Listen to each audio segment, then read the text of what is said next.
Good afternoon, everyone. We'll get started. Welcome to the July Food for Thought seminar. I'd like to start by acknowledging the traditional owners of the land on which we meet today, the Whadjuk people of the Noongar Nation. We recognise their ongoing connection to this land and their contributions to the life of our city and state. And I pay my respect to elders past, present and emerging, and extend that respect to any Aboriginal and Torres Strait Islander peoples joining us today. Can I please ask you to take a moment to turn off to put your mobile phones onto silent? Thank you. Before I introduce today's speaker, I'd like to share an update, as I always do, from the Foundation. So with the new financial year underway, I'd like to reflect a little bit on the Foundation's achievements over the past financial year. Last year, we distributed over $3.5 million in research, innovation and impact grant funding. We also awarded 5 nursing and allied health grants and launched a new Ignition Grants program, which will be awarded later this year. We hosted a successful Research Awards event late last year that recognised and celebrated the research that the Foundation supports. We also commenced some new capital works. As I'm sure you've all noticed, the courtyard is abuzz with activity as we revitalise the courtyard and the entrance to this building, so lots of changes coming. We've also ordered new lifts for this building. They are on their way and we expect to install them later this year. We also significantly released our 2026 to 30 strategic plan. It's now live on our website and you can go there and read the plan on a page or the full version.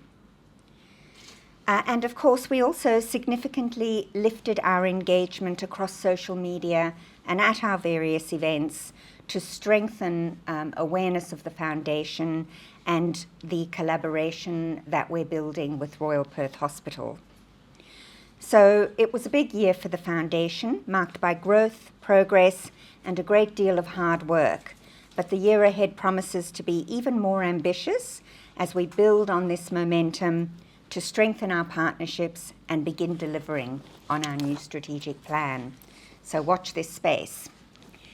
It's now my great pleasure to introduce today's speaker, Dr. Mark Thomas, who is a senior renal specialist at Royal Perth Hospital and a leading authority on Fabry disease in Western Australia.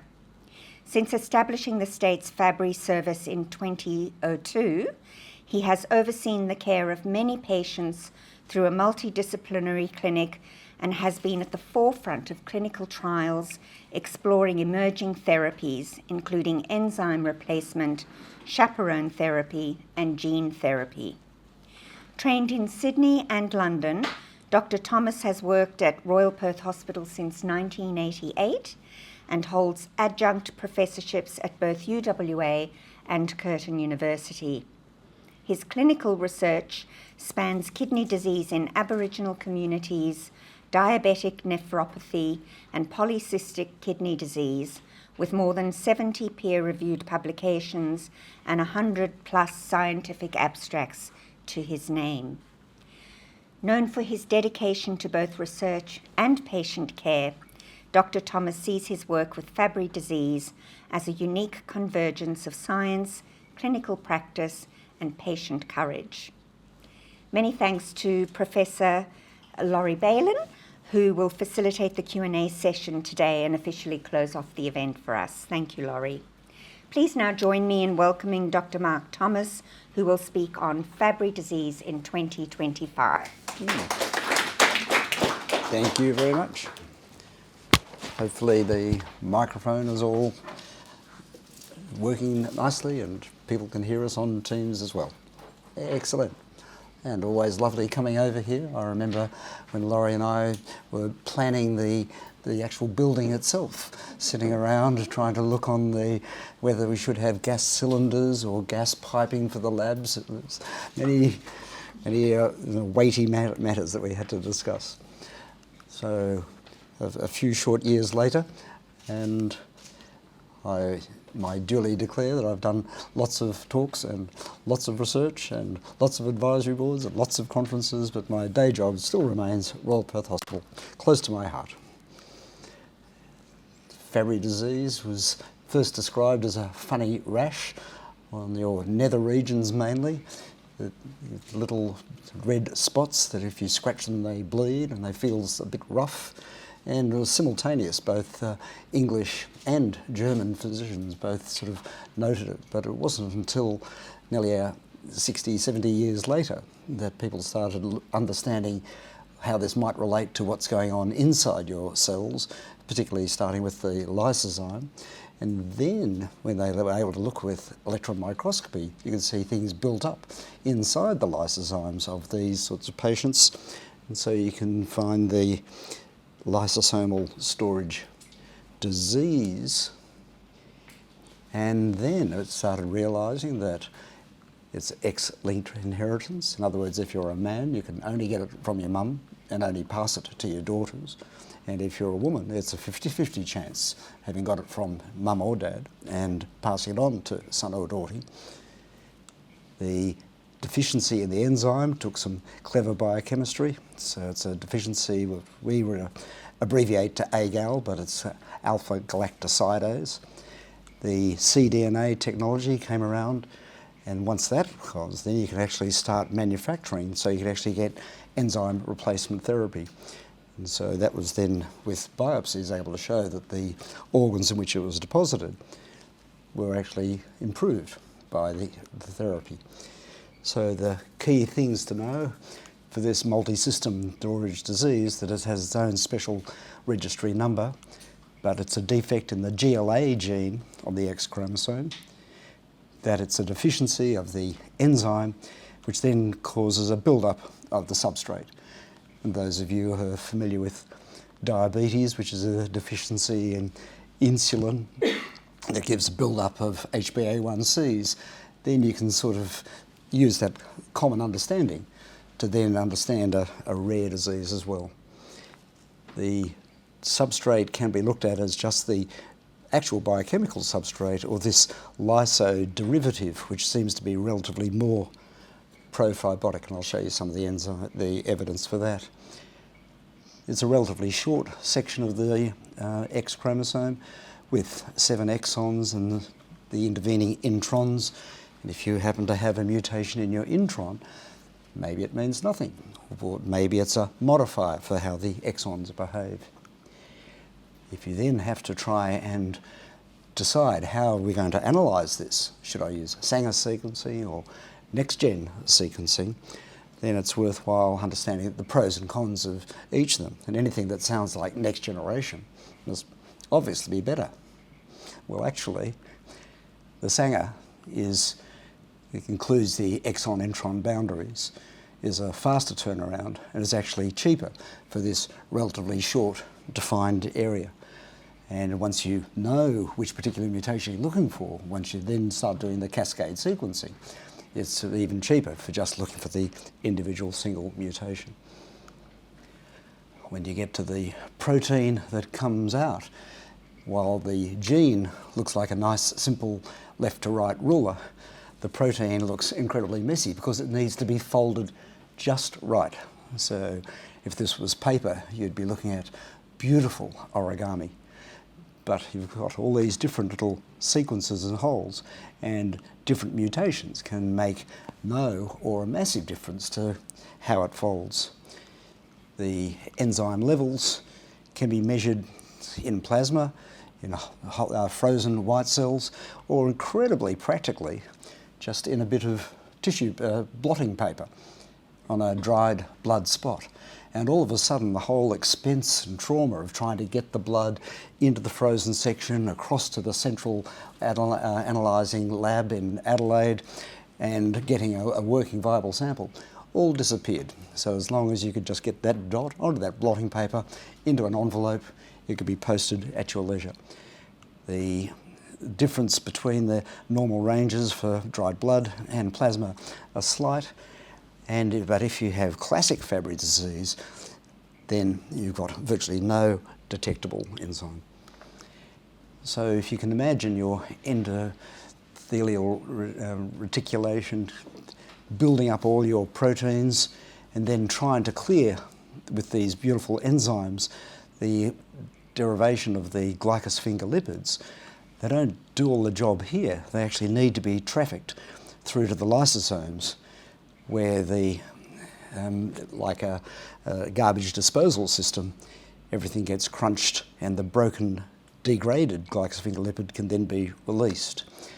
And what you've got within this system is not every enzyme comes perfectly folded, and you've actually got within the cell itself molecules which help chaperone the enzyme and keep it in a better shape, and that can come through.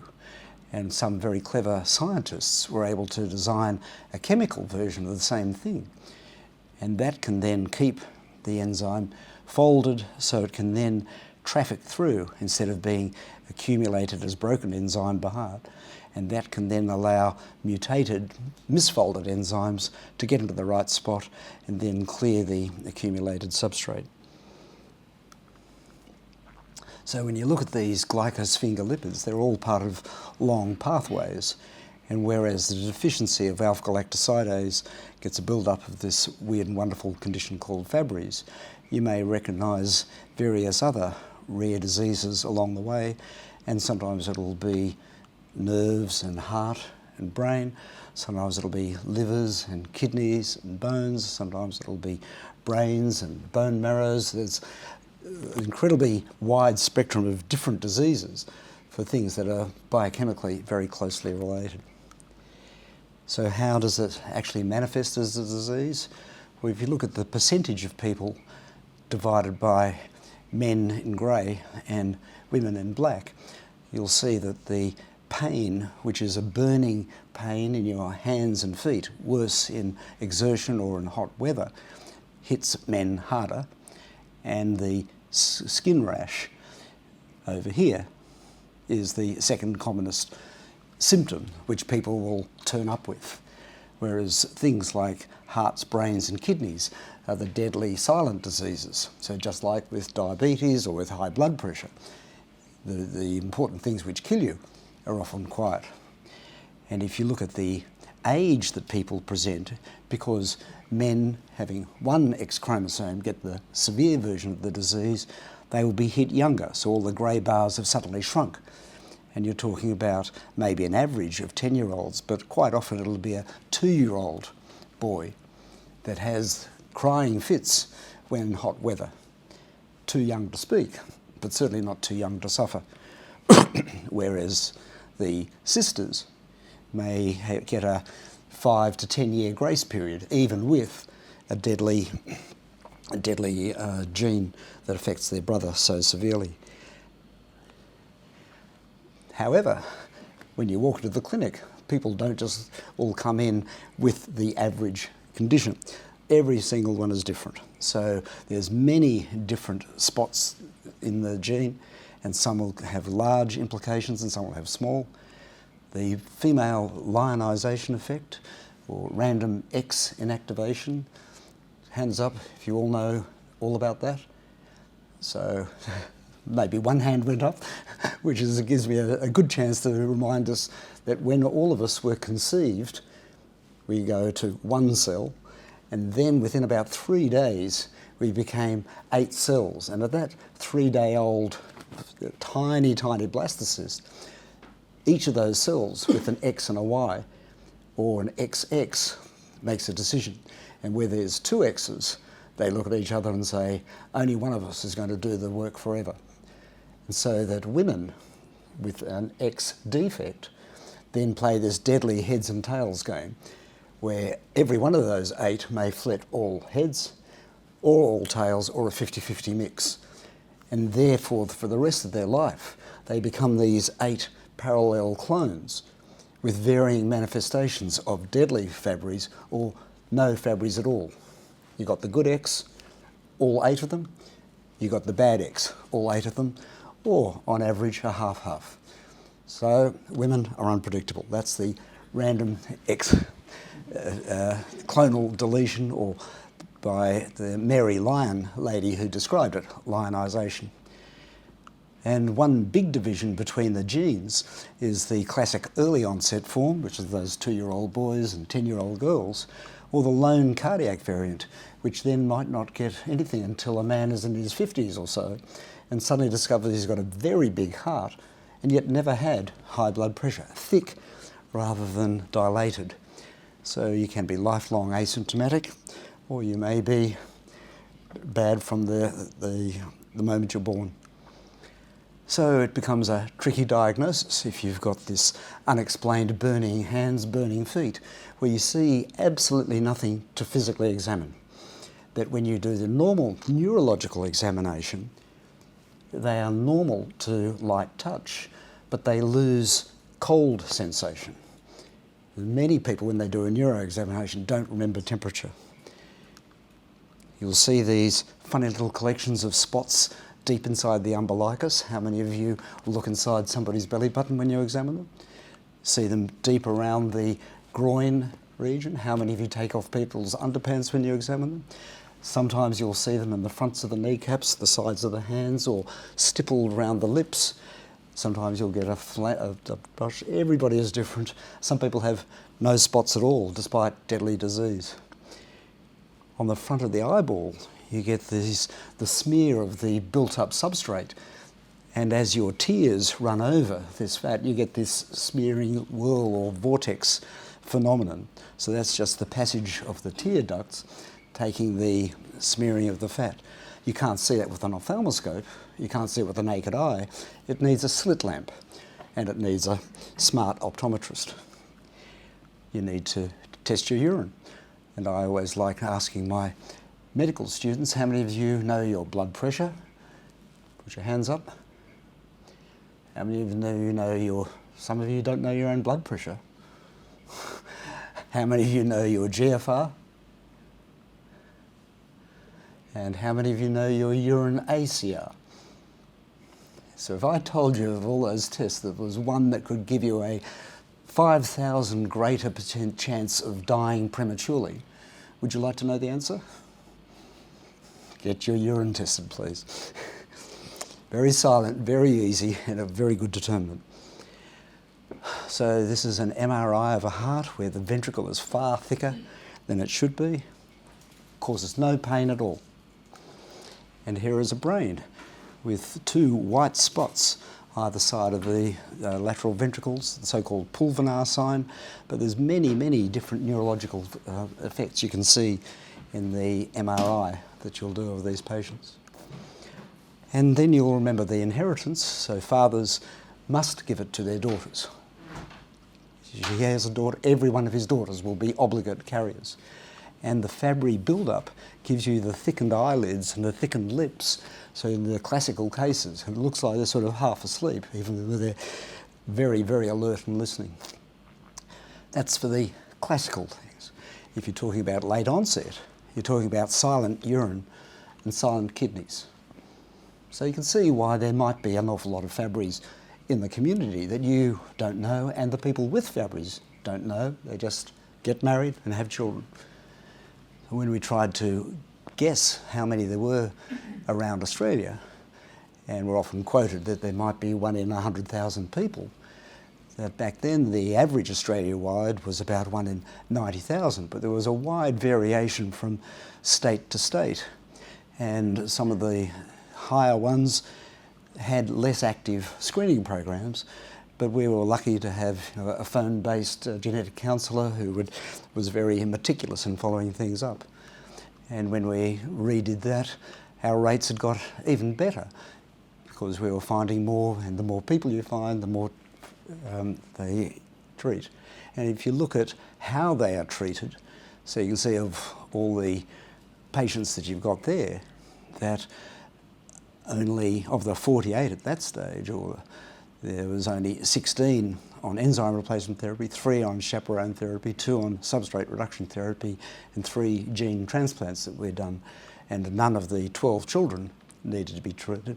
And there were 6 who had variants of uncertain significance, which we keep a watch on in parallel, but often never need to treat. In Taiwan, just you want to see how things can go really bad, then you've got this founder effect, where one of the original people who went to Taiwan obviously carried Fabry's and was a very fertile fellow, because they've, in their neonatal screening, they realise that there's maybe 1 in 1,000 people who are carrying Fabry's. And so they've got 953 children confirmed at the moment of the day they're born. Therefore, perhaps potentially 20,000 undiagnosed sitting in Taiwan. And this particular gene is heart only, so cardiac subtype, but it will give you significant left ventricular hypertrophy by the age of 40 in 80% of the affected males. And so it's this golden opportunity for really proactive therapy. And whereas giving a year of enzyme replacement therapy is anywhere from $150,000 to $250,000 a year per one person, little drugs like amiloride might actually slow the development of the LVH in experimental models, and now it's being tried in the broader community. As a kidney doctor, these often come through the kidney clinic and can look like every other sort of kidney disease. So it's just a little bit of albumin in the urine with not much hematuria, really high blood pressure, but that can be masked by the autonomic part of the neuropathy. GFRs often go up, just like in diabetes, so the creatinines go down. And so that estimated GFR looks better than their true GFR, because many of these patients, because they don't exercise, end up with relatively thin muscles. And the kidneys look completely normal on ultrasound, but some have parapelvic cysts. So that can be close to the pelvis, so different to the polycystic patient, which is the cysts are sort of scattered through the kidney or on the outside of the kidney. But if people just read the report, then they will just say, oh, cysts in the kidney and kidney failure, you've got polycystic kidney disease. If you do a renal biopsy, sometimes you can diagnose this with the naked eye, because the little glomeruli, which should be little pink spots, appear white with the build-up of substrate. If you just do the standard light microscopy and immunofluorescence, which is the quick and cheap part of a renal biopsy, all you'll see is kidney scarring, and that is often then labelled as standard FSGS and then triggers 6 months of high-dose prednisone. It requires you to do an electron microscopy to see the lysosomes, and Queensland Health stopped doing electron microscopy because they said the diagnostic yield was so poor, and it wasn't until a whole bunch of patients were diagnosed post-dialysis that they started going back and looking at all the retrospective FSGS cases that had been missed due to that pragmatic decision.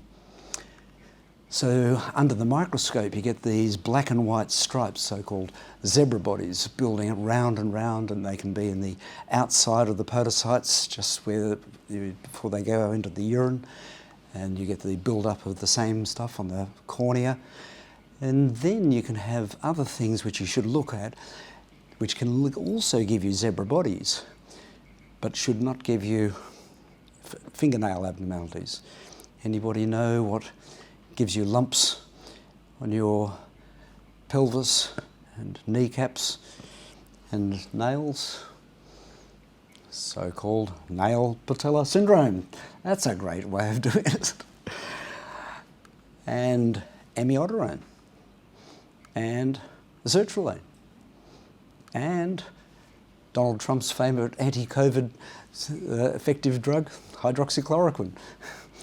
So it becomes a problem then for the rheumatoid arthritis patient who's been on high-dose Plaquenil for a long time and then presents with an abnormal cardiac MRI that looks just like Fabry's.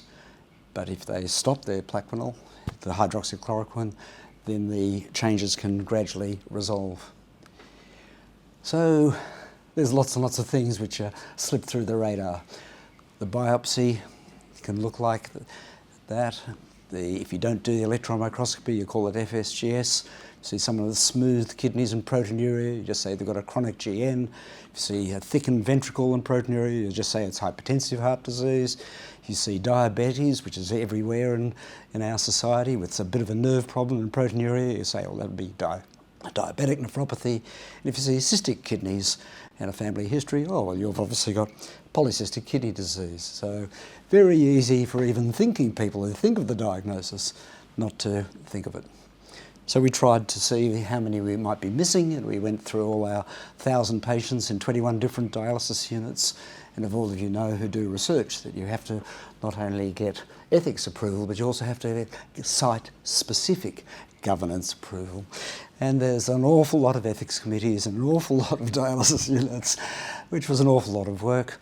And we did the nice and simple dry blood spot and made a pragmatic decision that, well, if it's bad enough to put you on dialysis, then you're probably not going to be a woman with very bad disease, so we'll just screen with the enzyme. We won't do genetic confirmation unless we find a low enzyme, rather than the technically textbook perfect way to find all the Fabrys. You do genes first and then enzyme confirmation second.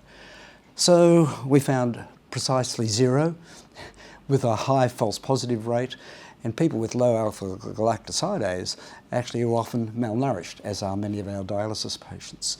One unit had a huge rate of Fabry's disease, but it was basically they didn't know how to do the dried spot problems. But at the same time, just finding one other patient and then chasing their family, we found 18 others not in the dialysis population. So genetic counselling and screening, far better yield than going randomly through a dialysis unit. And if you look at these high-risk population screening data over a decade's worth, all over from Taiwan to the United States, Japan, United States, Russia, the overall rate, if you look at heart patients with LVH, is about 1 in 100. If you look at dialysis patients, it's about 1 in 1,000. And that's why is the haystack, and there is the one needle.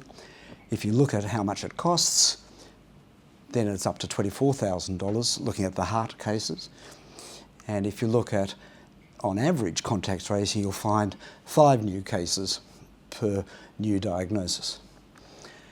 So take a family history, take a family history, take a family history. And another thing which people often drop out in the interest of time, what are you seeing with? What pills are you on? Okay, here's your tests, get out, next. And so we followed this through, and this West Australian cohort tested 45 members of this very fertile family, found 22 cases and 5 of them onto therapy to try and arrest their disease before it goes. If you try and understand why some people get such bad disease, this is the substrate which builds up the lyso version of it.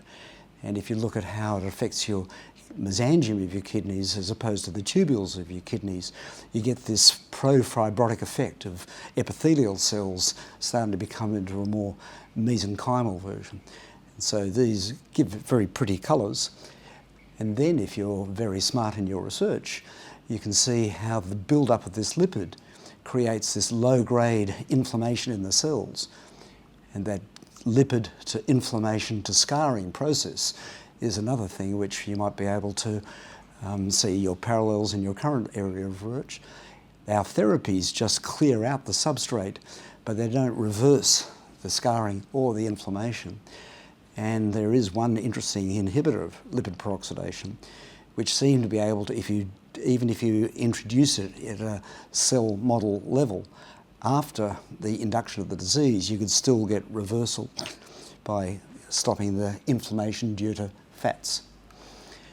And then if you want to be very precise, and you can do disease in a dish with CRISPR, if you do just the one isolated problem, then lo and behold, the whole gene ontology flips on itself, and all the things that were bad become good again. Wouldn't it be lovely if each patient was able to know just their gene and then get just their CRISPR? Because if you leave it till the disease is advanced and you're going into renal failure, then the gut involvement gives you frequent diarrhoea, which gives you problems with low blood pressure and acute on renal failure. Not only are you accelerating the damage in your kidneys, but that itself accelerates the damage to your heart, and that damage to your heart makes it worse on your kidneys. So this is the fuel on the fire for every dialysis patient. If you do end up on dialysis, then it's hard to tolerate it, because every hemodialysis is a cardiac stress test, and you've got concurrent heart disease. If you can't sweat to stop your blood pressure from dropping, and if you've got an autonomic neuropathy, then each hemodialysis becomes a treble stress test. And then by the time your kidneys have failed and you'd like to get a kidney transplant, your heart may be really on its last legs as well, and you are cardiac unfit for the best renal treatment. So most of what we do for all these different organ involvements is just common or garden 101 cardiology, 101 neurology, 101 pain management, with a little bit of specific therapy on top.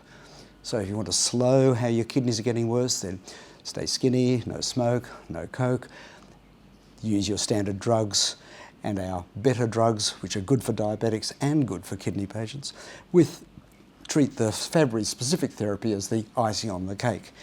At the same time, you've got to make sure that you don't over-treat. So if you do get dry or sick, then you need to stop. There's drugs that are good when you're well, but you stop when you're sick.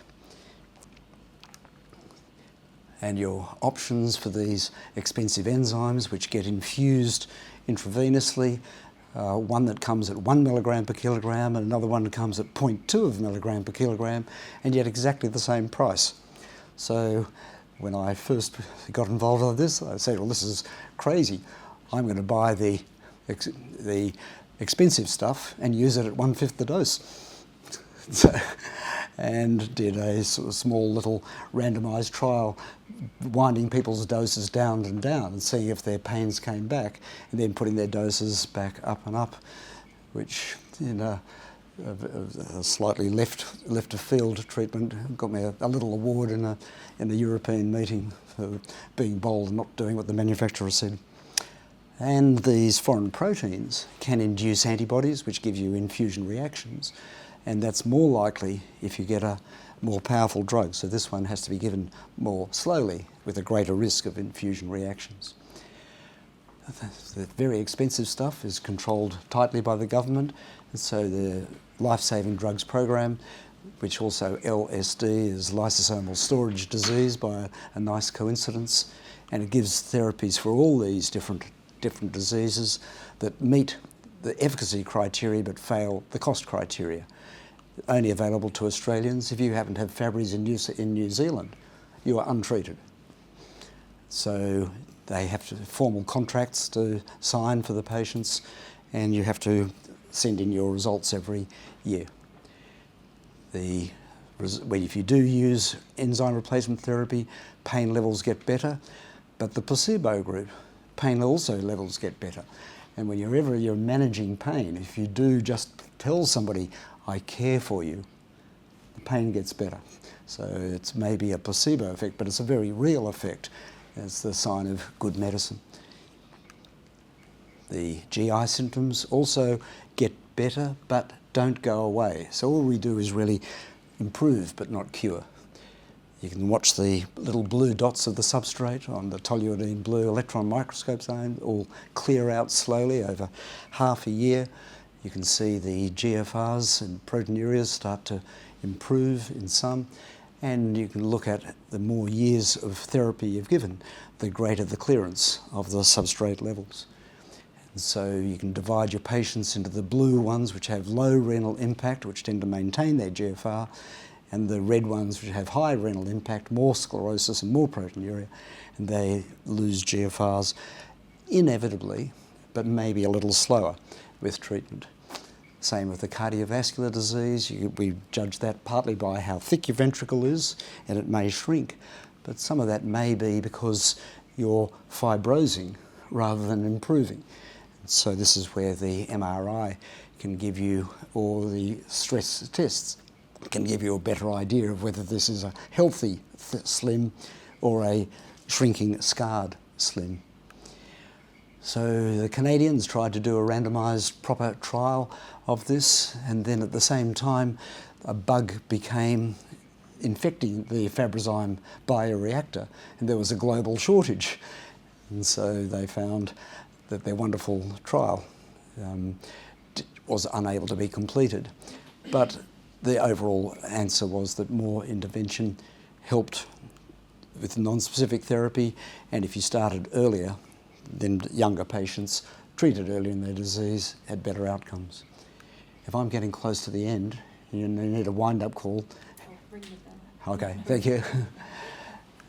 So this is how the chaperone therapy works biochemically, just to encourage. It doesn't push enzyme from outside into your cells. It uses the enzyme that you naturally have yourself to then be chaperoned across and trafficked to where it works. But not everybody has a gene which will have that reaction. So only about 30% of Fabry's will respond to oral chaperone therapy. And it's very easy because they've got a nice website that allows you to type in either the nucleoside C DNA answer or the protein P answer, and when it comes up, it instantly tells you this has been tested and it is not amenable or amenable. Occasionally you'll find there's the Taiwanese one, which unfortunately is not amenable, so what might be a much simpler therapy won't be applicable to all those Taiwanese.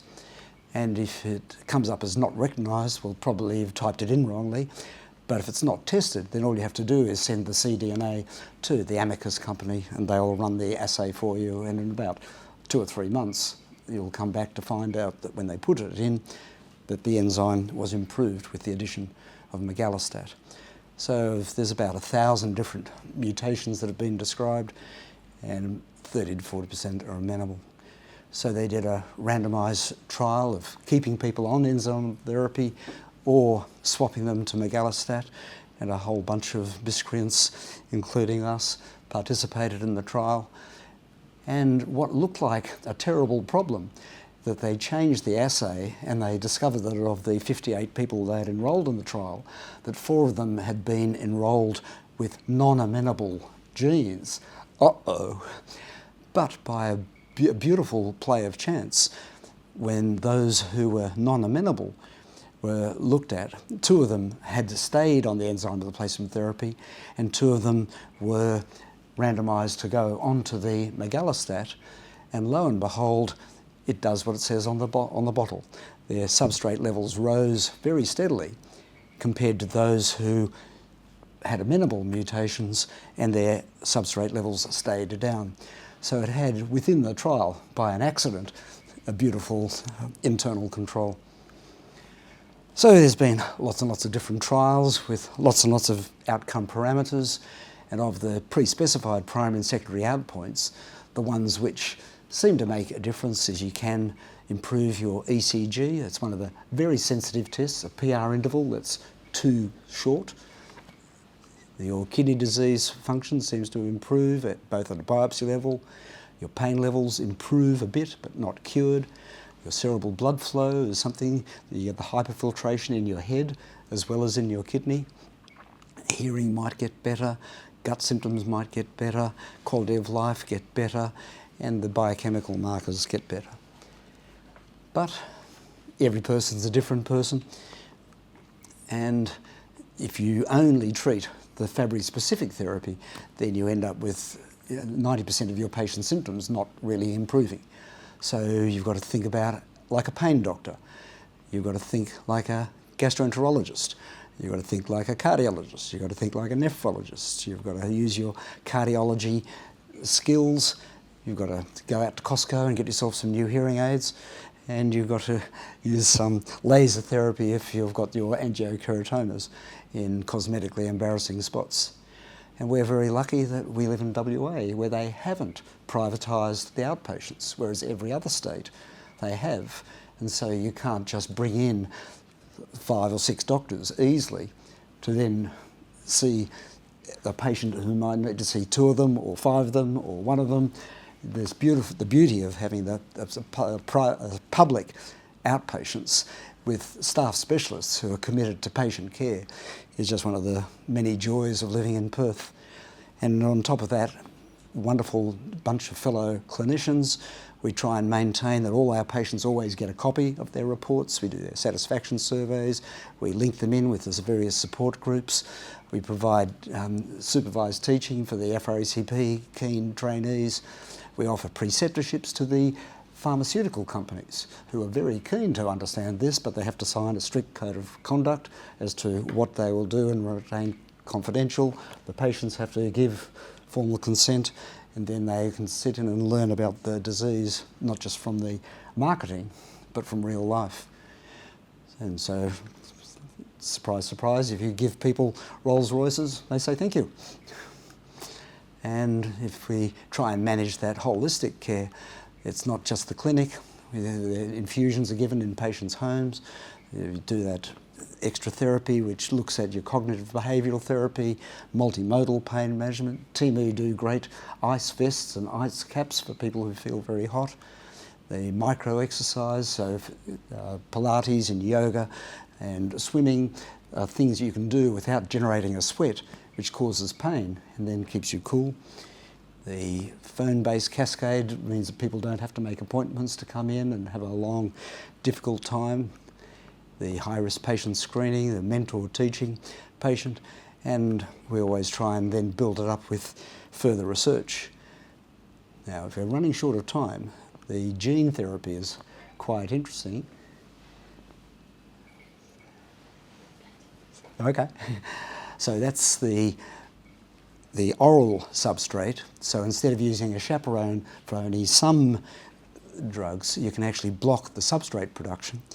And we've participated in that and found very dramatic improvements in the biochemistry of the lyso levels and good improvement in the pain and GI scores, but it occurred equally in both the active and the placebo groups.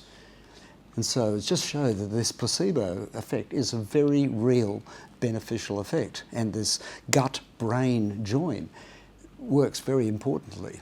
And unfortunately, it makes it unpublishable as a negative trial, even though you get this dramatic biochemical thing, and then the future of the slow brain, heart, kidney stuff is not going to be shown in a sort of a 6-month or a 1-year trial.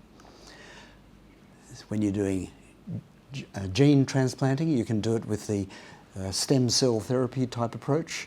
So you harvested the stem cells, you select out the CD34s, you transduce them with a lentiviral vector, then for several months just to make sure there's absolutely no bugs in there's no wrong bits, and then they get reinfused with a dose of chemotherapy to reduce but not wipe out your bone marrow. So it's more like an autologous stem cell transplant rather than an allogeneic, the much more dangerous ones. And all of a sudden you've got your cell manufacturing all throughout your own body, flooding through your bloodstream as well as being in those cells. So it's a whole body experience. And the first phase started in Canada, and then the second phase, which involved Australia, Taiwan, so this was Melbourne and Perth. And then, because we got ourselves a reputation for it, we started getting patients referred across from Brazil, where, like New Zealand, they didn't have any therapy. So we did 6 young Brazilians as well. And it's very scary if you're not a haematologist to see somebody with 0 neutrophils and 0 platelets. But in this sort of chemotherapy, it's just a few days, whereas in the allogeneic, it goes on for a month or so. And up would go the enzyme levels and continue through, but they weren't huge enzyme levels. So it was a sort of a good halfway therapy. And down would come the lyso levels. So these ones in blue were already on some therapy and then had this as an add-on. So you could see that the fact that the lines came down, that the gene therapy worked better than enzyme replacement therapy. With those people untreated, no gene therapy, no enzyme replacement therapy, got a very marked improvement. And then we did renal biopsies before and after, and you can see these dramatic clearances of the built-up substrate. And this is in the easy to get at cells, the endothelial ones, not the hard to get at ones, the podocytes. So it all was going swimmingly. If you don't mind having a quick bone marrow transplant, you know, what you expect with myeloablation, you might get mouth ulcers, you might lose much hair. If you're a young man, you might lose your fertility temporarily. But they stopped it. And all the last part of the trial, as they had tweaked the protocol, had actually stopped the, I'll just go back one, had the busulfan conditioning still hanging around at the time when the cells came in. And they had tweaked the profile just one step too long, so they actually ended up poisoning the cells that were infused. And so the last half of the program was a complete disaster, because people would recover from their bone marrow transplant but have just exactly the same amount of therapy of lack of enzyme as they came in with. So that was one shocking change. 4D study did a much more engineered, much more targeted gene therapy, and compared to the once a week spike of enzyme that you get with standard enzyme therapy, or the more pegylated long ones, if you use this stem cell therapy that we had tried with our trial number 1, you'd get a very high peak, but then you'd get a sort of a medium level, whereas this very engineered enzyme, you get levels that were, you know, somewhere between 10 and 15 times upper level of normal. So it was seemingly far more powerful. And these huge doses which seemed to be nicely sustained. And the T1 weighting data in your cardiac MRI would actually start improving. So you could see the benefit of the lipids being no longer infiltrated through the ventricle. However, there's always a however, this very engineered capsid seemed to induce a sort of a temporary hemolytic uremic syndrome. For the first case in America, they got over it with fluid. For the second case in Taiwan, they got over it with fluid. And for the third case in Perth, my case, he went completely anuric and needed 2 weeks of dialysis. And he was pretty traumatised and I was pretty traumatised. And so the whole program stopped while they went back to the FDA and tried to discuss what they were going to do, came up with a better protocol of what they were looking at, published the data on how it was generally well tolerated and no further HUS, and they had all fully resolved, as did my patient. But this is not an infinitely fundable technology, and so the company just decided to move onto their other ophthalmology gene transplant and stop this particular Fabry gene therapy. So megalostat is now available on the PBS, which is a new advance, and we've got 2 new indications that you don't have to wait until your heart is thick. You can just have the early infiltration, and for those people who've got disabling gut diarrhea, like an IBS syndrome, that's also now agreed as an indication. And so you get this wonderful chance to mix your bio and your tech in a very nice way medically, and some very nice locations travel-wise. So I'd highly recommend Fabry for everybody. Thank you.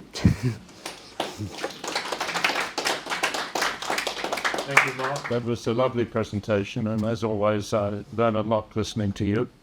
That's great. So we'll open it up for questions, and I'm sure Gerald will have a question or two, but we'll let him think about it. No, I can ask directly. So I had a couple of questions. In the program where you meet PBS criteria, but you don't meet the cost efficacy. Criteria. Does everyone actually meet the PBS criteria? I mean, do they set selection criteria for those, for example, age or severity of disease? That's my first question. The other question, well, when you answer that one, I'll ask the next one, which is quite a pertinent one. Yeah, so TGA will allow you to have drugs in Australia if they work, and PBS, the government will pay for it if it's deemed to be cost effective. And this passes the first, but fails the second because it's too expensive for what you get, which is an improvement, but not a life-saving disease, a life-extending thing. So that's the criteria where they top slice some of the funding for this. They don't restrict people. But they were at least convinced on paper that the amount of biochemistry result and the biopsy improvement results were accepted as surrogate endpoints to say that yes, it works.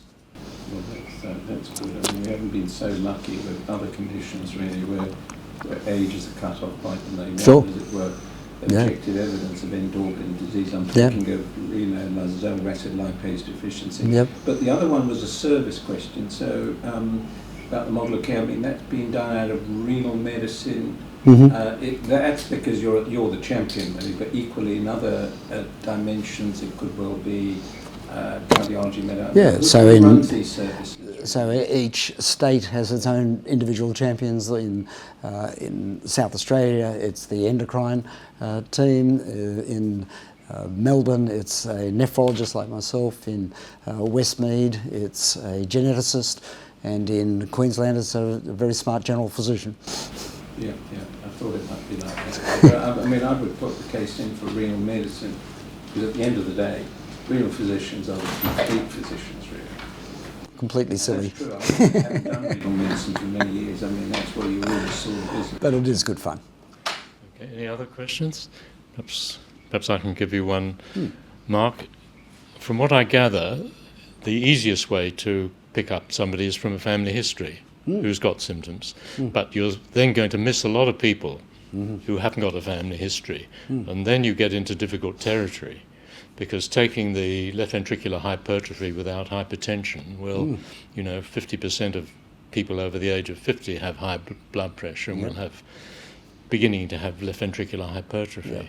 So is there any other way you're not going to do universal screening at the moment, I gather? Well, the cardiologists wrestle with this, and senile amyloid and the sarcomeric variants. So now the cardiologists have a nice genetic panel, and Fabry's is on that panel, but they don't expect it to be the bulk of their LVH. They expect to find a lot of others, and now they've got their transthyretin therapies. So, all of us have got this beautiful blend of access to DNA technology and access to cheap pills and expensive therapies, and we've just got to run the balance. I wonder how many cardiologists are actually doing that in people with LVH without hypertension. Oh, look, so we've got lots of them who, I've got two brothers who were just picked up last year who are going to separate cardiologists, and one of them said, "Isn't it funny that we've both got cardiologists and we've both got these big hearts and neither of us had high blood pressure?" And then mentioned it to the second cardiologist who didn't know, hadn't taken a family history, said, "Oh, that might be something familial," and plumped to go for Fabry's, and bang, up it came. Yeah. Well, you can do the genetic testing, and you can, but it's not all that expensive, isn't it? No, absolutely, yeah. 300 actually. Well, the prices are coming down and down. All these complex tests cost it. By the time the pathologist signs off, at least $1,500 to the clinical service. Really, is that what it costs? 300. It depends which panel you do and which indication and which lab. But Pathwest Diagnostics, genomics here are, Australia renowned, very high quality stuff, good turnarounds. $300 out of a service budget is nothing. Yeah. So you could ask for it. Well, you look at the cost of all those echoes, just untreated, going on and on, without actually treating the actual disease causing the problem. And FH is 1,500. 90% of the tests which are negative actually. So I think it's a good value for money. One more question. Do you have a question? One more question, Mark. A question mark. Top marks. Erythromelalgia. Right. red and burning painful. feet is quite a common symptom in the community, usually of unknown etiology, but there are occasional specific disorders like essential thrombocythemia. Yes. It's associated. Is there any sort of overlap here? I mean, should people who've got erythromyalgia, burning feet, should they be screened for? Well, they can certainly think about it, but Fabry feet don't go red until they've got very advanced neuropathy, in which case it looks like a bit like those reflex sympathetic dystrophy patients. But, you know, I'm glad to see you're always thinking. All right. Further question, thanks. Thanks for the talk, Mark. Are you aware of any company that's developing a whole gene replacement therapy for Fabry's disease? Where No. they target the kidney? No, I haven't, no. Okay. But obviously if you'd like to get together with our gene team, you know, so Ben Carnley in cell therapy, you know, Vladimir, you know him well? No. Okay, well, he's always interested to hear from people with bright ideas. Okay, well, once again, thanks very much, Mark, and we'll all join in giving you some. Thank you very much. Always nice.